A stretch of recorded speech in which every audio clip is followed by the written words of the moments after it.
1967 का साल इजराइल के लिए एक महत्वपूर्ण मोड़ साबित हुआ, जब 4 अरब देशों मिस्र, सीरिया, जॉर्डन और इराक ने एक छोटे से देश पर आक्रमण करने की योजना बनाई।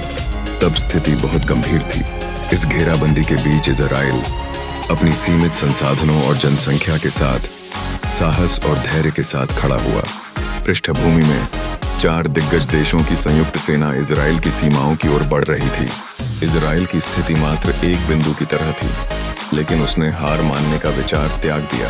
इसकी बजाय इजराइल ने एक अद्वितीय रणनीति तैयार की।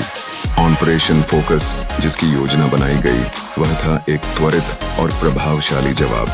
5 जून 1967 की सुबह इजरायली वायुसेना ने एक साहसी कदम उठाया।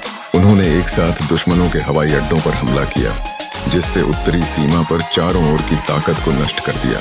चंद घंटों में इजराइल ने 400 से अधिक दुश्मन के फाइटर जेट को नष्ट कर दिया और उनके हवाई हमले की क्षमता को खात्मा कर दिया। यह क्षेत्रीय शक्ति की अनदेखी करने का एक स्पष्ट संकेत था।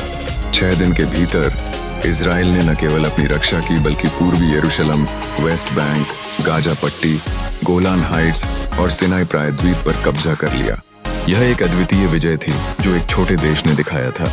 यह साबित करता है कि जब आप हार नहीं मानते और दृढ़ता से खड़े रहते हैं, तो आप किसी भी चुनौती का सामना कर सकते हैं।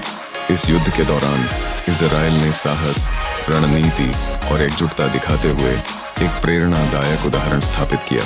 यह न केवल युद्ध की आखिरी कड़ी थी, बल्कि एक संदेश भी थी। अगर इरादे मजबूत हों, तो दुनिया की कोई ताकत तुम्हें हरा नहीं सकती। यह साहस, प्रतिबद्धता और एकजुटता का प्रतीक बन गया, जो आज भी हर पीढ़ी को प्रेरित करता है।